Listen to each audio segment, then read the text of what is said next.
அப்படின்னா ஒரு ரசிகர் மன்ற தலைவரோ ரசிகர் மன்ற பொருளாளரோ இல்லை ரசிகர் மன்ற மாவட்ட செயலரோ எங்கேயா போறாரா? த்ரிஷா வீட்டுக்கு மட்டும் தானே போறாரு. கடவுளின் சொர்க்க பூமியான கேரளாவில் உடுமலைப்பேட்டை டு மூணார், மறையூர், காந்தலூர் இடைப்பட்ட இடத்துல ரிட்டையர்மெண்ட் விழா மற்றும் பண்ணை வீடுகள் அமைக்க சிறந்த இடம் தேர்வு செய்யப்பட்டுள்ளது. விருப்பம் உள்ளவர்கள் முன்பதிவு செய்து கொண்டால் முன்னுரிமை அளிக்கப்படும். தொடர்பு கொள்ள வேண்டிய எண்கள்.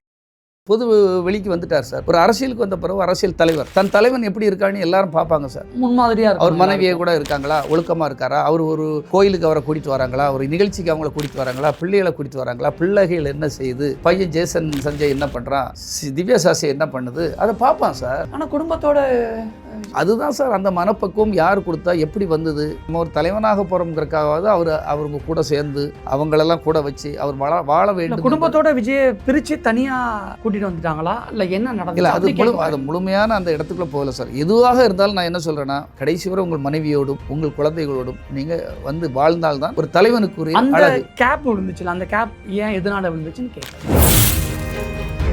எப்பொழுதும் நான் மனைவி கூட வாழட்டும், அவருக்கு பையனுக்கு ஏதாவது நல்ல வாழ்க்கையை ரெடி பண்ணட்டும், உன் பையன் வந்து டைரக்ஷன் பண்ண போறான்னு சொல்லிட்டு 2-3 வருஷமா அலைஞ்சு திரியிறாரு. ஏன் அவனை வர வச்சுட்டு நீங்க ஒரு படம் எடுத்து அதை ரிலீஸ் பண்ண முடியாது? ஏன் விஜய் மகனுக்கு கூட சப்போர்ட் பண்ணலையா? இப்போ அவர் செய்ய அந்த மனம் வரல சார். அவ்வளவுதானே. இது விஷயம் உங்களுக்கும் தெரியும், எனக்கு தெரியும். ஏன் வாயினால் நீங்க மனைவி கூட ஏன் அந்த கேப்? என் தலைவன் வந்து ஒரு மனைவியோடு வாழ்கிறார், மனைவி மக்களை வாழ வைக்கிறார். ஒரு மனைவியோடு வாழ்கிறார். விஜய் த்ரிஷா வீட்டுல இருந்து வெளில வர சொல்லிட்டு வருத்தம் தெரிவிச்சிட்டாரு. ஆமா, இதெல்லாம் பாத்தீங்களா, கேட்டீங்களா? சார் இதெல்லாம் அவர் வருத்தம் தெரிவிக்கக்கூடிய அளவுக்கு ஒன்றும் பெரிய விஷயமெல்லாம் கிடையாது சார். ஏன்னா த்ரிஷா வந்து பர்த்டே கொண்டாடுறது அவங்க அம்மா கூட கொண்டாட வேண்டியதுன்னு. விஜய் வந்து நம்ம ஸ்டில்லே பார்த்தோம், வேற ஏதாவது ரசிகர்கள் கூட கொண்டாட வேண்டியதுன்னு. இன்னொருத்தருடைய கணவன்னு தெரியும். ஆனால் நீங்கள் அவங்க கூட அதெல்லாம் செய்வீங்க, தனி பிளேட்டில் போவீங்க, நீங்கள் வந்து கீர்த்தி சுரேஷ் கல்யாணத்துக்கு போவீங்க, எல்லாம் செய்வீங்க. ஆனால் உங்களை பற்றி யாரும் எதுவும் சொல்லக்கூடாது. அது என்ன நியாயம் சார்? நீங்கள் அப்படியே இருக்கிறீங்க. இன்னொருடைய மனைவி நினைச்சியா, இன்னொருடைய கணவன் நினைச்சா நீங்க நடக்கிறீங்க. அவர் சங்கீதா என்பவருடைய கணவன் விஜய்ங்கிறத என்னைக்கா நினைச்சிருக்கீங்களா? த்ரிஷாவை பார்த்து கேட்குறீங்க. ஆமா,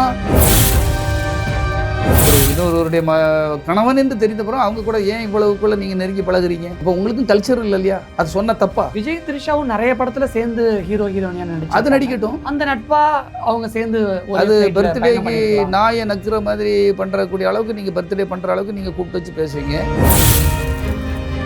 தமிழ்நாட்டில் வாழ்கிற பெண் நம்ம கல்ச்சர் என்னன்னு தெரியும். நீங்கள் அப்படி தனியாக நம்ம அப்படி போகக்கூடாது, தப்புங்கிறது உங்களுக்கு தெரியுமா தெரியாதா? அதைத்தான் நம்ம சொல்கிறோம். அப்போ நயனா நாகேந்திரன் வருத்தம் தெரிவிச்சிருக்க அவசியம் இல்லை. நீங்கள் ஒரு கல்யாணம் பண்ணிட்டு நல்லா வாழ வேண்டியதுன்னு த்ரிஷா. ஆமாம், எதுக்கு விஜய் அவங்க மனைவின்னு ஒன்று இருக்க பிறகு நீங்கள் இந்த இப்படி உங்களுக்கும் அவங்களுக்கும் ஒரு கிசுவை உருவாக்கி பத்திரிகை மூலமாக எல்லாம் வந்துட்டு இருக்கு. நீங்கள் போகிறீங்க, அவங்க கூட இருக்கீங்க, கோவாவுக்கு போகிறீங்க, திருச்சி சுரை தனி பிளைட்டில் போகிறீங்க. அதுவும் நீங்கள் வேறு பொது பிளைட்டில் போனால் கூட பரவாயில்ல, தனி பிளைட்டில் போகிறீங்க. அப்போ அதுக்கு என்ன அர்த்தம்? இதுதான் வருத்தமா சங்கீதா மேடமுக்கு? அதான் சொல்கிற மாதிரி சில விஷயங்கள் நம்ம பேச முடியாது. த்ரிஷாவை பொறுத்த மட்டும் அவங்க வந்து அவங்க ஒழுக்கமாக அவங்க தன் வாழ்க்கையை தனிப்பட்ட வாழ்க்கையை சரியாக பண்ணணும். அப்படி இல்லைன்னா விவாதம் பண்ண தான் செய்வாங்க. ஒரு ரசிகர் மன்ற தலைவரோ ரசிகர் மன்ற பொருளாளரோ இல்லை ரசிகர் மன்ற மாவட்ட செயலரோ எங்கேயா போறாரா? த்ரிஷா வீட்டுக்கு மட்டும் தானே போறாரு.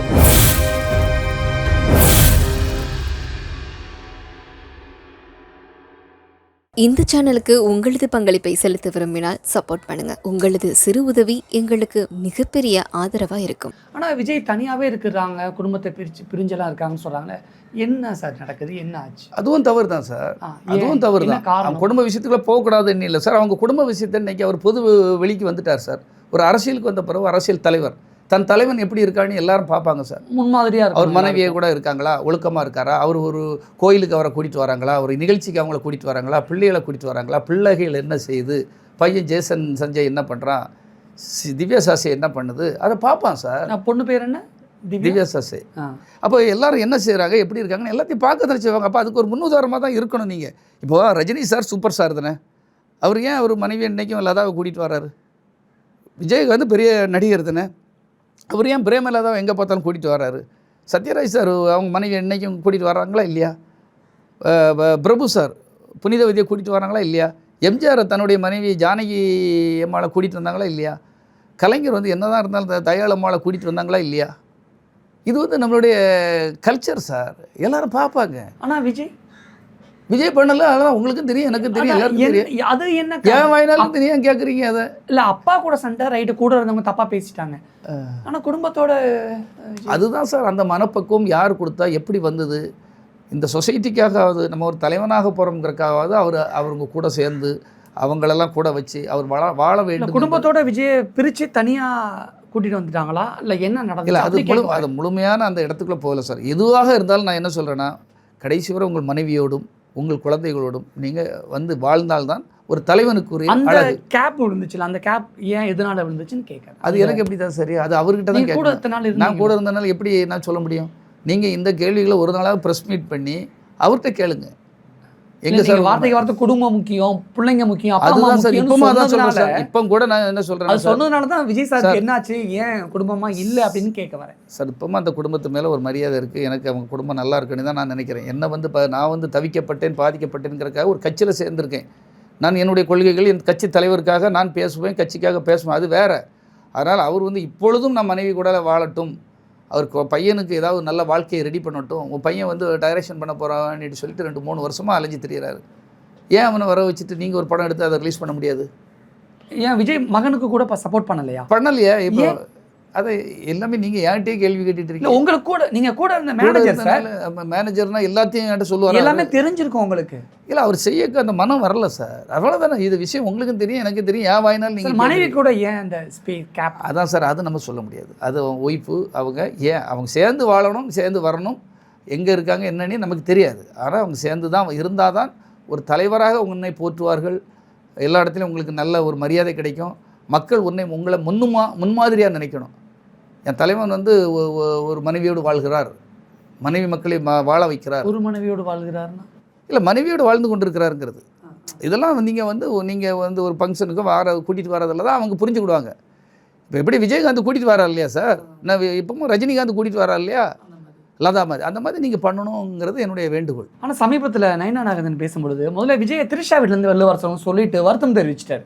ஆமாம், இதெல்லாம் பார்த்தீங்களா, கேட்டிங்களா? என்ன சார், இதெல்லாம் அவர் வருத்தம் தெரிவிக்கக்கூடிய அளவுக்கு ஒன்றும் பெரிய விஷயமெல்லாம் கிடையாது சார். ஏன்னா திரிஷா வந்து பர்த்டே கொண்டாடுறது அவங்க அம்மா கூட கொண்டாட வேண்டியதுதானே. இப்போ விஜய் வந்து நம்ம ஸ்டில்லே பார்த்தோம், வேறு ஏதாவது ரசிகர்கள் கூட கொண்டாட வேண்டியதுதானே, இன்னொருத்தருடைய கணவன்னு தெரியும்.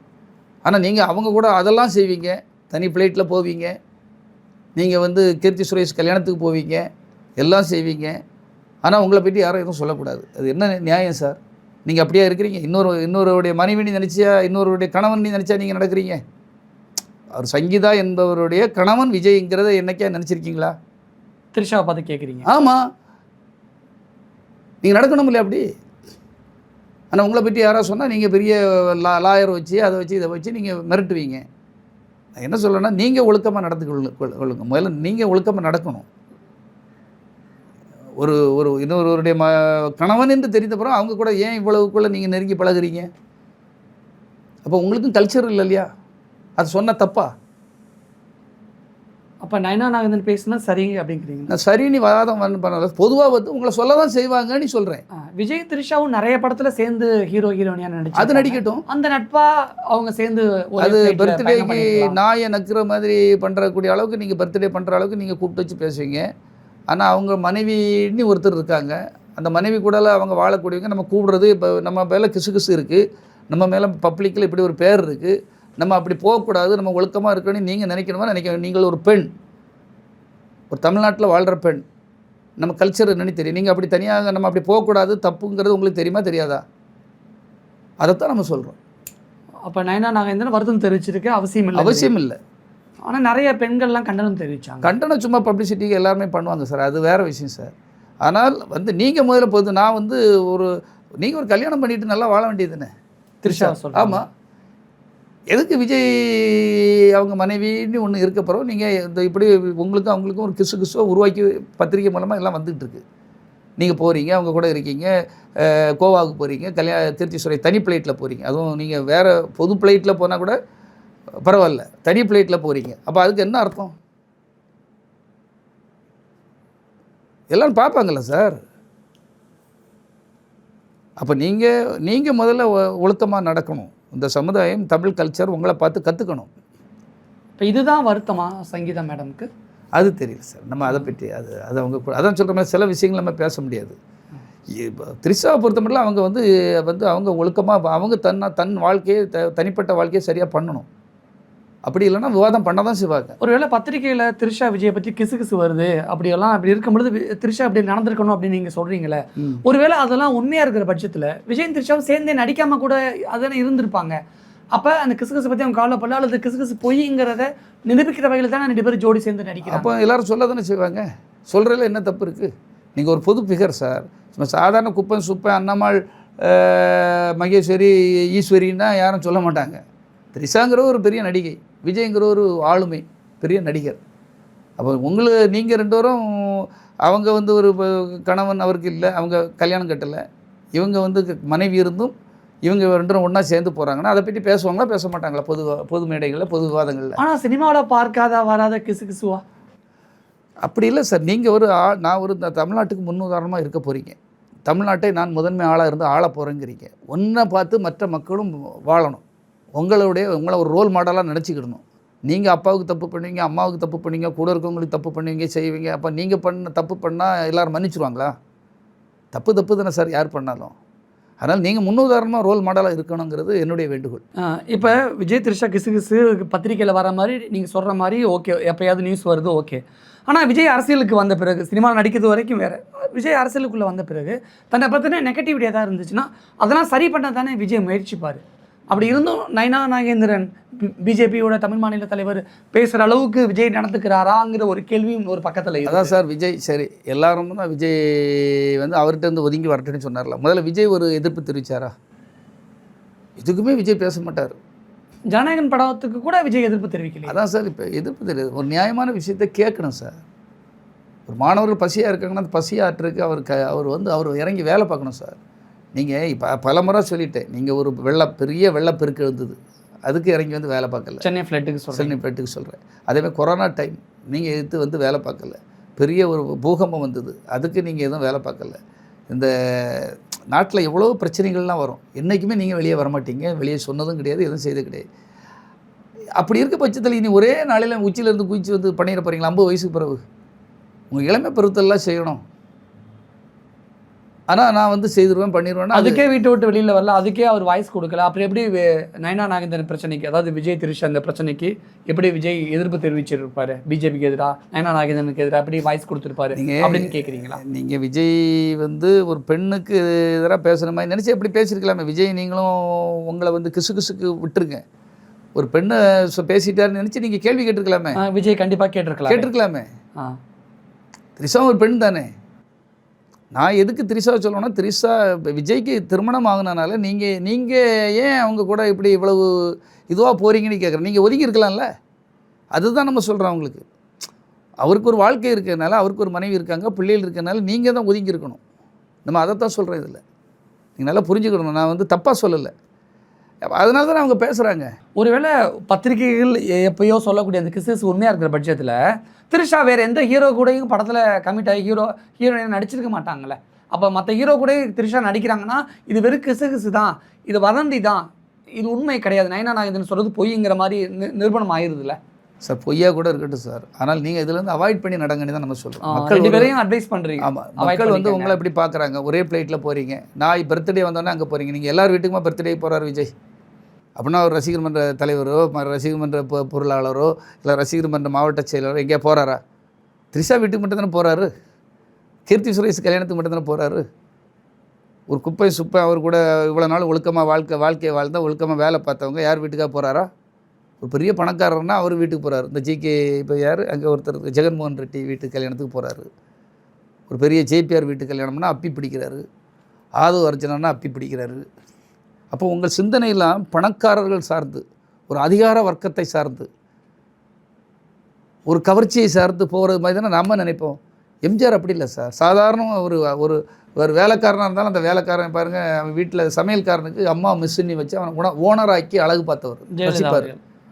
ஜெயலலிதா இல்லை, எம்ஜிஆர் அவர்கள். அம்மா உணவகம் யார்? அவர் வீட்டு வேலைக்காரர். ஒரு வீட்டு கார் ஓட்டுனவருக்கு ட்ராவல்ஸ் வச்சு கொடுத்தாருப்பாங்க.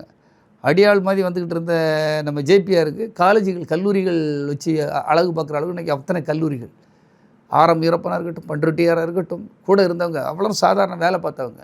எம்ஜிஆர் கூட இருக்கிற எல்லாருமே எம்ஜிஆர் வளர்த்து விட்டார். ஆமாம், விஜயகாந்த் கூட இருக்கிற எல்லாருமே விஜயகாந்த் வளர்த்து விட்டார். விஜய் கூட இருக்கிற அதான் இருக்குது. உங்களுக்கு தான் தெரிஞ்சிருக்கு. இப்போ எல்லோரும் எங்கே நடு ரோட்டில் நிற்காங்கங்கிட்டு ஏன் ஒரு தலைவன் தான் கூட இருக்கிறவங்கள ஏன் பார்த்துக்க மாட்டேங்கிறாங்க? பார்க்கணும் சார், பார்க்குறவன் தான் பார்க்கணும், தலைவன், பார்க்குறவன் தான் வள்ளல். வள்ளல் கொடுக்குற கிணறு இறைக்கிற அவட கிணறு தான். காசு இல்லையா? இல்லை அதான் சார், மனசு இல்லைன்னு இறைக்கிற புரிஞ்சுக்கணுமா? கிணறு தான் சார் ஊறும்.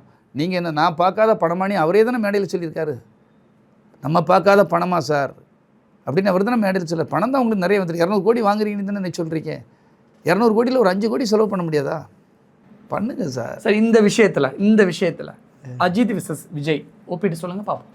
இல்லை, அஜித் கூட நம்ம இந்த விஷயத்தில் ஐ மீன் கூட இருக்கிறவங்கள பார்த்துக்கிற விஷயத்தில், கூட இருக்கிறவங்களுக்கு செய்கிற விஷயத்தில். இல்லை, அஜித் செய்தார் பண்ணாருன்னு இந்த மாதிரி எதுவும் சொல்ல போகிறது கிடையாது. ஆனால் நீங்கள் செய்யுங்கன்னு நான் விஜய்க்கு சொல்லிட்டு இருக்கேன். ஏன்னா அஜித்தையும் விஜயை நான் கம்பேரிசன் பண்ணி இந்த இடத்துல தான் இல்லை, இந்த விஷயத்துக்குள்ளே நான் கம்பேரிசன் பண்ண வரல. ஏன்னா நான் இவர் கூடலே இருந்து வேலை பார்த்தனால இந்த விஷயத்தை நான் அஜித் உயர்ந்தவர் இவருக்கு அப்படின்னு சொல்ல வரல. ஆனால் நீங்கள் கூட இருக்கவங்களுக்கு இன்னும் நிறைய செய்திகள்னா, கூட இருக்கவங்களுடைய வளர்ச்சிக்கும் உதவி பண்ணினீங்கன்னா நீங்கள் இன்னும் சிறப்பாக உயர்வீர்கள் என்பது தான் உண்மை. ஆனால் 10th + 2 மாணவ மாணவிகளுக்கு விஜய் 2-3 வருஷமா 2000 ரூபா 3000 ரூபா 5000 ரூபா கொடுத்தா போதுமா சார்? நோட்டையும் கொஞ்சம் இதையும் கொடுத்துட்டா போதுமா?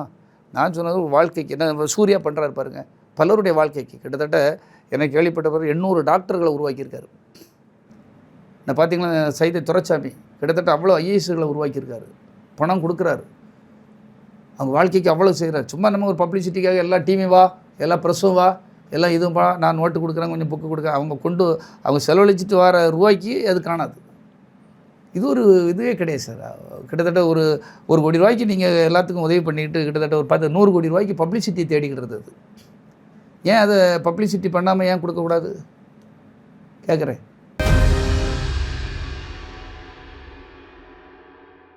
இந்த சேனலுக்கு உங்களது பங்களிப்பை செலுத்த விரும்பினால் சப்போர்ட் பண்ணுங்க. உங்களது சிறு உதவி எங்களுக்கு மிகப்பெரிய ஆதரவா இருக்கும்.